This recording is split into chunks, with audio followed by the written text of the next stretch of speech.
Welcome back to the Ben Mulroney Show, and thank you so much for joining us in what is a very important conversation about this city and how we treat those who are the most vulnerable. I think, we always hear you know a lot about the values of a society based on how they treat their prisoners, for example. And I like to expand that. You know a lot about the values of a city based on how we treat those who need our help the most.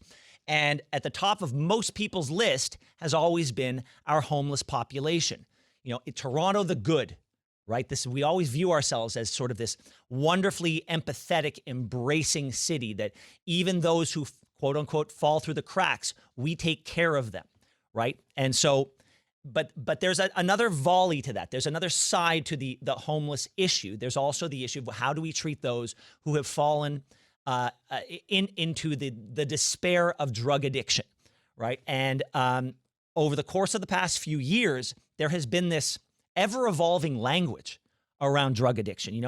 It would start with addiction services. It started with needle exchange, which then became safe injection sites, to safe consumption sites, to harm reduction. And now we're shifting based on provincial priorities to heart hubs, which we'll get into in a moment. And you can see that the transition of language has made it more vague, more nebulous, more hard to understand.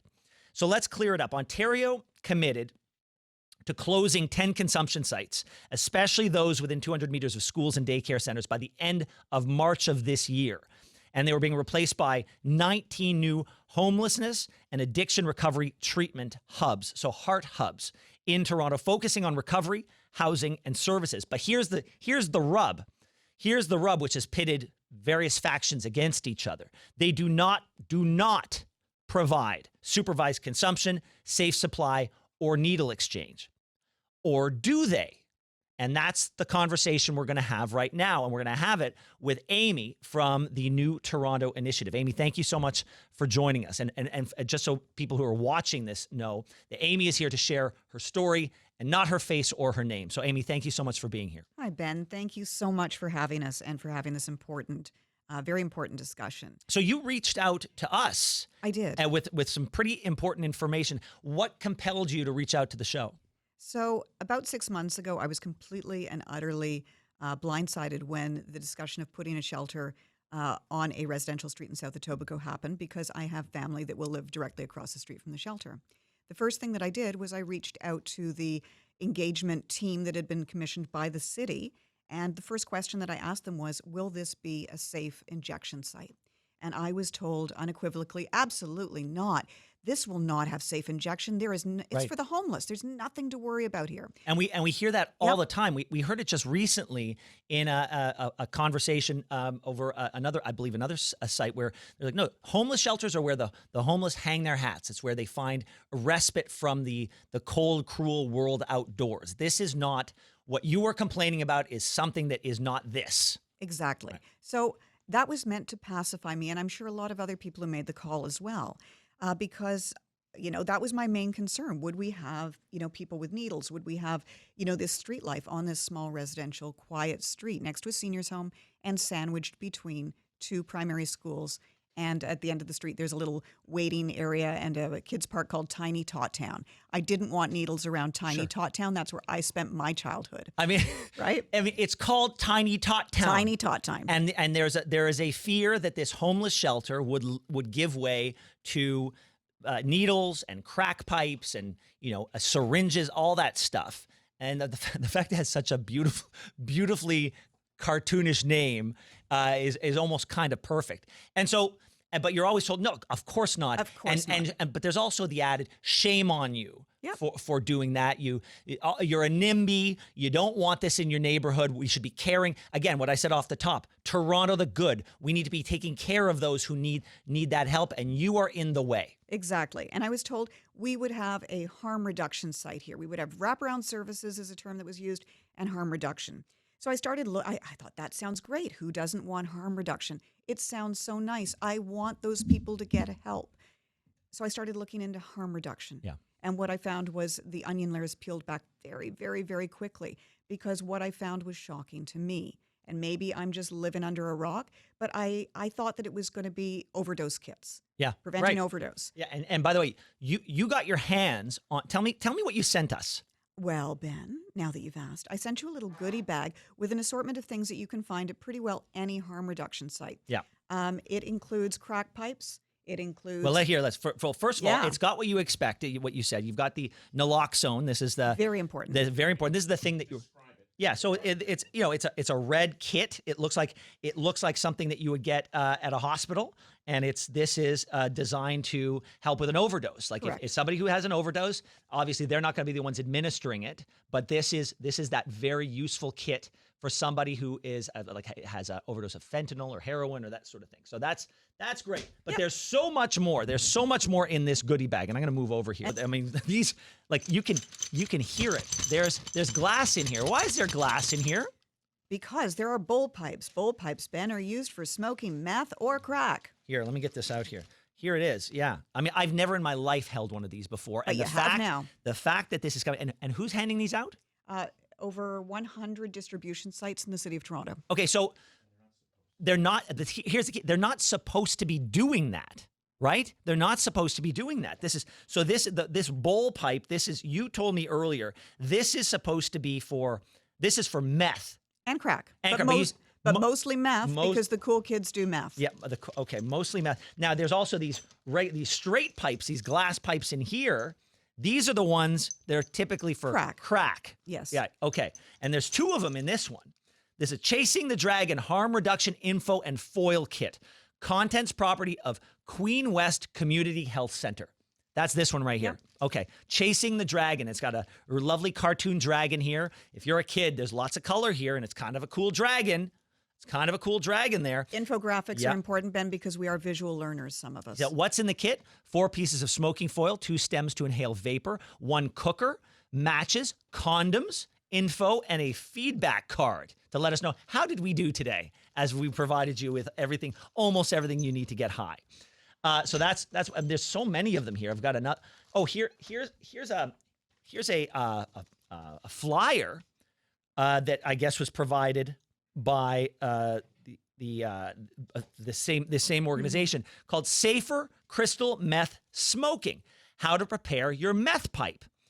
And it gives you the supplies. Safer crystal meth smoking tips. Avoid smoking alone. Start low, go slow. Know the source of your drugs. Avoid mixing substances. Have condoms and lube with you. You may want to have sex while high. Yeah. Mouth care. Helping. Combining substances can be dangerous. I would suggest that smoking meth on its own could be dangerous, but call me crazy. Oh, and also at the end, don't use alone, bring naloxone. Save yourself or a friend. Well, that's a healthy tip right there. So, Ben, let's try to reiterate here that there are 5 supervised consumption treatment centers in Toronto. Yeah. And this is where these things, we know that these have been handed out there. Yeah. But some of them... They're supposed to be handed out there. We've got Fred Victor Center, Parkdale Queen, Street Health, Casey House, and Moss Park Consumption and Treatment Service.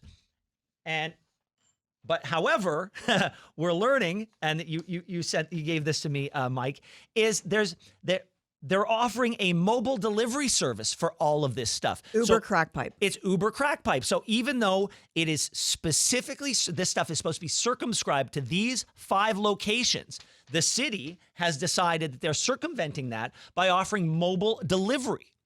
20 to 40 minutes. 20 to 40 minutes. The mobile outreach program delivers harm reduction materials and resources to people who use drugs and live in our catchment area. And our catchment area is Eglinton Avenue to the north, Lake Ontario to the south, Victoria Park to the east, and the Don Valley Parkway to the west. And this is, so even though they're only supposed to be giving this stuff out in these 5 places. And let's not forget, there was an election, a provincial election on this, and one party won by saying they didn't want any more of this stuff. The city seems to be saying, we don't care. We don't care. We're going to do what we want here. We have decided that we, on our self-righteous crusade, are going to say we don't care what the will of the people was here, and we don't care about Tiny Toontown or whatever it was called. Tiny Tot Town. Tiny Tot Town. We are going to make sure that people who say they want these things are going to be able to get these things. We've got. I mean, this is. And by the way, there's so much more here. I wish we've got condoms and. and syringes that are handed out like this is like I mean, if this were candy at Halloween, this house that hands this stuff out is the best house around because they're handing out the big candy bars. So, Ben, in the shelters, so they're opening up 6 of these shelters currently. 6 have been chosen. The 66 3rd Street site is the one that sort of brought me into this discussion. All of these shelters will offer harm reduction. It's not just for residents. Anyone can walk up to the door and can gain these supplies. So this idea that these homeless shelters are just going to be a place where people hang their hats and put their heads down at night, it's a fallacy. It's a lie. It's not true. It's a place where you will be able to readily get anything you need to consume the drugs that once those paraphernalia ends up on the street makes life unsafe for everybody. We're going to continue this conversation after the break. Don't go anywhere. This is the Ben Mulroney Show. Welcome back to the Ben Mulroney Show. We're having a very important conversation about what is happening on the streets of the city of Toronto, where the province of Ontario made it clear that there was no place for safe consumption, for the consumption of drugs anywhere near schools and daycare centers. And instead, what we've noticed is the rise of the use of drugs and the giving out of all the materials that you need to do drugs in homeless shelters across this city. And this is a very sophisticated push by, I have to think, a certain type of person that wants to see this everywhere. There is a flyer that's being handed out by the Peterborough Public Health Organization. I have to assume that there's a very similar one in Toronto that says, when a child asks, why are there needles on the ground? And you can see it right here. It's a cartoon.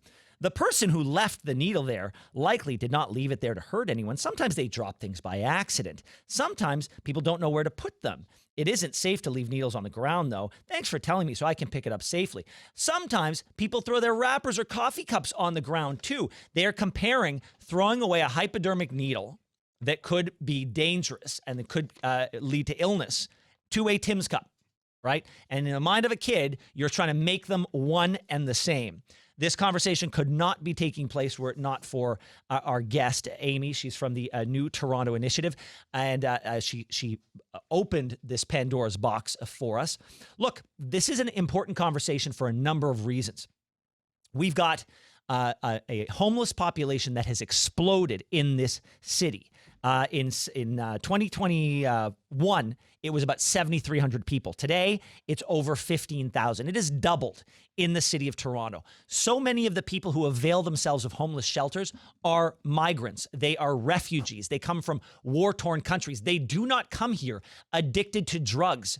And if you are telling us that in homeless shelters, it is now open season for people to consume drugs at their leisure, then you are putting people who never had any interaction with drugs right next to people who do. Is it possible that these refugees, these people who just came here for opportunity, are now being put at risk by policies of the city of Toronto? I think it's fair to say abso-frickin-lutely. So let's bring Amy back into the conversation. Amy, thank you so much for being here. This should be shocking to a lot of people. You know, these two worlds should not be colliding. And yet it seems like in the face of public outcry, there are certain people at the city of Toronto, they're saying, we don't care. We are going to hand this stuff out with impunity.